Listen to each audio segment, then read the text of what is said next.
बहुत ही सज्जन आदमी थे हमारे मित्र।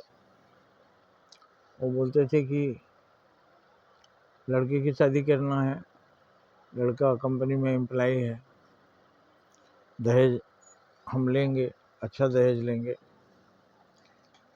क्योंकि मैं अपनी 3 लड़कियों की शादी किया, मैं बहुत रोया, किसी ने मुझे कोई रहम नहीं किया, सबने पूरा वसूल किया। रो रो कर कर्जा लेकर मैंने शादी की। अब मेरा एक लड़का है, लायक है, एम्प्लॉय है, उसके लिए मैं अच्छा खासा दहेज लूँगा। दरिद्रों, निर्धनों, मेरे पास मत आओ। वो सोच रहे थे कि मैं जायज़ बात बोल रहा हूँ, सही बात बोल रहा हूँ।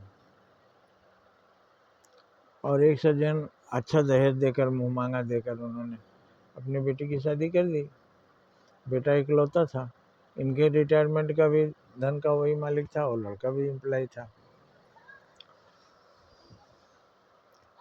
वो लड़की संजोग से आते आते सास ससुर को देखना नहीं चाहती थी, पति पर भी रुआब झाड़ती थी। घर में इनको कभी रहने नहीं दिया चैन से। टेंशन से उनकी पत्नी मर गई।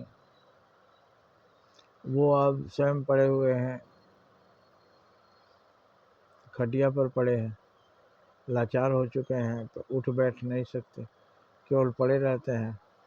पतोहू नफरत करती है, लड़का देखभाल कर रहा है, आदमी रख दिया है, देखभाल करने वाला रख दिया है, अच्छा पैसा खर्च कर रहा है, लेकिन वो बहू अभी भी उनके साथ नहीं रहना चाहती। वैसे बहुओं को क्या कहा जाए।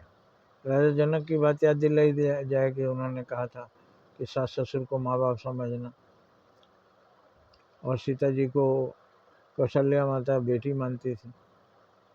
जब राम बन जा रहे थे तो उन्होंने कहा राम तू बन जा, लेकिन ये मेरी बेटी नहीं जाएगी। क्यों जाएगी? राजा के घर पैदा हुई और राजा के घर ब्याही गई, इस वन में क्यों जाएगी? तू जाओ, तुझे आज्ञाकारी बनना है, तुझे आदर्श बनना है। तो सीता ने ही स्वयं समझाया था कि माँ, मैंने 7 फेरे लिए हैं, दुख सुख में इनके साथ रहूंगी, तो वन में इनका देखभाल कौन करेगा? क्या अपने हाथों से भोजन बनाकर खाएंगे या सब कुछ स्वयं करेंगे? तो मैं यहाँ बैठ कर के मुझे चैन नहीं मिलेगा। तो इस तरह की बात आज कोई नहीं सिखाता। बहुओं को जब कहा जाता है तुम्हारी माँ बीमार है, तुम्हारे पिताजी बीमार हैं, तो वो छटपटाती हैं, चिल्लाती हैं जाने के लिए, और वहीं सामने सास ससुर बीमार पड़े हैं, उनको ध्यान नहीं देती, सोचती ये हमारे दुश्मन है, ये हमारे माँ बाप थोड़ी हैं। तो पति पत्नी दोनों के लिए कहा गया सासू माँ ही होती है। पति को पत्नी की माँ सासू माँ है, और पत्नी को पति की माँ सासू माँ है। दोनों के साथ माँ जुड़ा हुआ है।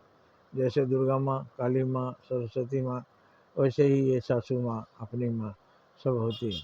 तो ये बदला जो लेने की बात है, उन शिक्षक ने, हमारे मित्र ने सोचा कि मैं बदला लूँगा, मुझे देना पड़ा दहेज, और बदला लेने के लिए वो बदला लिए, अच्छा दहेज वाले से शादी की। लेकिन मिली क्या? जो असली चीज़ मिली वो बहू इनको देखना नहीं चाहती। तो हमें बदला से बचना चाहिए और बदले की भावना नहीं रखनी चाहिए। बदला शिक्षक ने लिया, भोग रहे हैं, और बदला बहू ले रही है कि मेरे बाप से बहुत वसूला, तो अब उससे बदला उसके आने वाली बहू लेगी। सबके लिए रास्ता बना हुआ है, बदला नहीं लेना चाहिए। जय हिंद, जय भारत।